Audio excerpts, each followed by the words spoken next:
Guys, we gotta stop doing stuff like this because these are the things that kind of make us as a community look crazy as a whole. But I'm not gonna put all of the blame on whoever originally posted this on Reddit. I don't think it's all their fault, and I'm gonna get into that in a second. I know we all miss Dragon Ball. DAIMA's been gone for a while now. We have no clue if or when Dragon Ball Super's anime or manga, for that matter, is coming back. And gaming right now when it comes to Dragon Ball is pretty much being held up by Genshin Squadra, Sparking Zero, and the mobile games, right? Obviously Xenoverse 2 is always going to be doing their thing until Xenoverse 3 comes out, and that's pretty much what we're going to be talking about today. Now in today's video, don't click off, we are on CBR, but I felt like I had to comment on this because after even playing Future Saga Chapter 3 myself, I felt like this was gonna kind of make its way on the social media, and it has gone kind of viral, so much so that CBR is commenting on it. Not that I feel like anything has to go viral for CBR to comment on it if you've ever read some of their articles, but I digress. So we are on CBR today because when I saw this article, I had to say something because there's always gonna be, for some reason, there's always gonna be this asterisk around whether Dragon Ball DAIMA is canon or not, right? Even though Toriyama himself has already said it pretty much is, to Dragon Ball Z at least, I don't know, there's always have been some confusion around it. So I went ahead and I blocked out the author of this article's name because I don't want to like bash them per se, but when things like this come up, it kind of stirs more confusion in the community. So I'm gonna read through this article and then I'm gonna give my thoughts as somebody who has obviously, you know, played the DLC.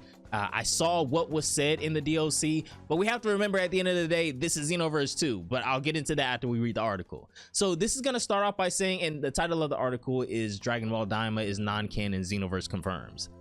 So this is gonna start out by saying, after nearly a year, Dragon Ball has finally given us an answer about one of the most controversial aspects of the series, the canonical status of Dragon Ball DAIMA and Dragon Ball Super. I feel like that's a little bit misleading as well, but whatever. Dragon Ball Xenoverse 2 just released its latest installment in its Future Saga storyline for US players on Nintendo, PlayStation, Xbox, and PSC. Future Saga Chapter 3 continues the nail-biting drama of Fu's attempt at altering the future, which puts all timelines in jeopardy. The newest chapter not only introduces a chilling alliance between Fu and Golden Frieza, it also makes Golden Frieza, Ultra Super Villain, and Broly DBS Super available as playable characters. It also confirms DAIMA's canonical status in the Dragon Ball universe. Dragon Ball Xenoverse 2 finally confirms the canonicity of Dragon Ball DAIMA. So this is the initial Reddit post that kind of went a little bit crazy. If you guys want to see this a little bit better, and I'll get back into the article after this, I actually have the original. This is from 6 days ago as well, almost a week. I also have the original post on Reddit up here as well. According to the new Xenoverse 2 DLC, DAIMA is apparently an alternate timeline in the Dragon Ball universe. So what the Supreme Kai of Time is talking about down here, she says that's wild, and she's referring to Vegeta right here. Obviously this is Super Saiyan 3 DAIMA Vegeta. That's wild. I didn't think we got tangled up into that timeline too. History got messed around with way more than I thought, and this is kind of the part that everybody was referring to. She's saying, I didn't think we got tangled up into that timeline too, referring to Vegeta's transformation right here. And the author of this post on Reddit is going to clarify. She's talking about their forms from when they were in the demon realm right before this line. So this is the post that kind of went, I guess, mini viral. It got about 140 upvotes over here on Reddit. It got 70 plus comments. I've seen this on Twitter a bunch already, and I've also seen other people kind of make videos around this subject as well, not necessarily referencing this post, but referencing what was said in Future Saga Chapter 3. So going back over to CBR's article, they're gonna say, as noted by Dragon Ball fans across social media such as Reddit, a moment in the Future Saga Chapter 3 storyline confirms that Dragon Ball DAIMA takes place in an alternate timeline. The scene in question has Chronoa, the Supreme Kai of Time, commenting on DAIMA's timeline while players' avatars fight Super Saiyan 3 Vegeta or Ultra Vegeta 1, which is, you know, that's what he wanted to be called. So can we stop calling him Super Saiyan 3? He's Ultra Vegeta 1, for God's sakes. That's wild. I didn't think we got tangled up in that timeline too. This is the Supreme Kai of Time's quote that we just read in the Reddit post. History got messed around with way more than I thought. Chrono's comment suggests DAIMA is an alternate timeline of the main continuity of Dragon Ball Z, and most importantly, Dragon Ball Super. It certainly helps clear up the many continuity errors between Dragon Ball DAIMA and Dragon Ball Super, such as the conflicting ways the Supreme Kai diffused into Kibito Kai, and whether the Demon Realm Dragon Balls preceded the Super Dragon Balls. Of course, the most concerning canonical issue between Dragon Ball DAIMA and Dragon Ball Super was the introduction of Super Saiyan 4 Goku, and, by proxy, Super Saiyan 3 Vegeta as well, Ultra Vegeta 1. This form, previously exclusive to Dragon Ball GT, was introduced in DAIMA's final episodes as Goku's greatest Super Saiyan transformation yet. However, Dragon Ball Super and its associated films have confirmed that Super Saiyan 3 was Goku's previous limit, as was confirmed in the Dragon Ball Super manga, until he reached Super Saiyan God and its various forms with the help of Beerus and friends. Goku literally describes Super Saiyan 3 as his final form in the Dragon Ball Super manga, like I just said, which Akira Toriyama himself wrote. That said, Toriyama, who was heavily involved in the production of DAIMA before passing away in 2024, was never the best at keeping up with continuity, nor was he the best at remembering who's who in the massive Dragon Ball universe he created.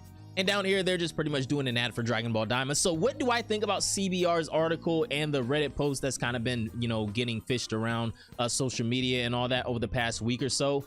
I think it's important for us to remember, before I even get into Dragon Ball DAIMA itself, this is Dragon Ball Xenoverse 2, ladies and gentlemen. The game is literally revolving around there being infinite timelines within the Dragon Ball universe, and Xenoverse 2 itself is not canon. Now, I know we had that big, or comment, I guess I should say, from Toyotaro a couple of months ago, saying that in his opinion, everything in Dragon Ball is canon, which is an important distinction to make, in his opinion, mind you, and he wants fans to feel like, whatever they consider canon is canon. I can't remember the exact quote. Please don't take that completely out of context and just, take it to mean everything in Dragon Ball is canon. That's not what was being said there, and I feel like that needs to be distinguished before somebody takes that out of context. But back to Xenoverse 2. The game is literally based upon there being infinite realities or infinite timelines within the context of Xenoverse 2's universe, right? This has nothing to do with the continuity of Dragon Ball Super, or if DAIMA is canon to Super, or Dragon Ball Z, or this, that, and the third. We literally have comments from Toriyama himself saying that Dragon Ball DAIMA is canon. So that's one thing, but a pretty huge thing, right? I mean, a non-canon video game cannot dictate what is canon to the original Dragon Ball story. So do not take the Supreme Kai of Time, who is also not canon, mind you, don't take her words as law. We have already heard from Toriyama himself, and also Toyotaro, who made things maybe a little bit more confusing, but still, at the end of the day, Xenoverse 2 does not dictate what is canon and how DAIMA should be perceived as canon or not canon to the original Dragon Ball story.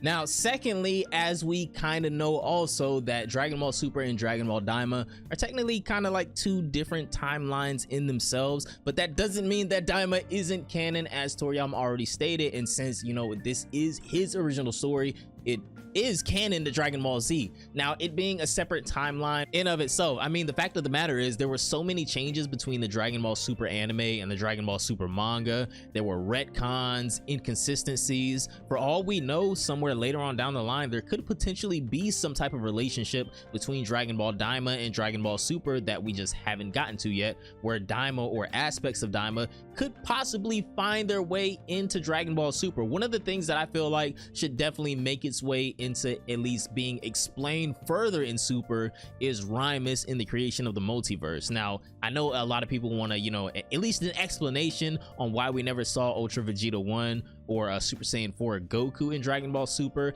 I feel like that's a little bit less important than the, the potential world building aspect of going a little bit more in depth into Rhymus in the Demon Realm and things like that later on in Dragon Ball Super. But I just wanted to clear up maybe any misconceptions that people may have had if you not only played Xenoverse 2 yourself and saw this within game, or maybe you saw this post yourself flying around social media, because it definitely has been making its rounds. I've seen a lot of people, it's like, it's black and white with this one. People are either really upset with this or they just think it's stupid. It's really no in between. So I just wanted to kind of talk about this with you guys because I thought it was kind of funny, especially me, having talked about DAIMA so much in the past and the potential relationship it could have with Dragon Ball Super. But fact of the matter is, guys, it's just Xenoverse 2 at the end of the day. And a non-canon game definitely cannot dictate what is or isn't canon, especially since we have so many characters within Xenoverse 2 saying some wild things that obviously we know are not canon. There's so many things that have, do I even have to explain this any further, guys?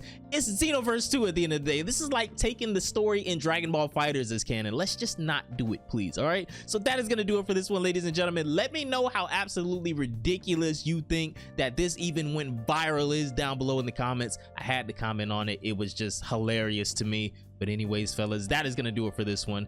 Have a great day, and I will see you all in the next one. Don't believe everything you see in video games.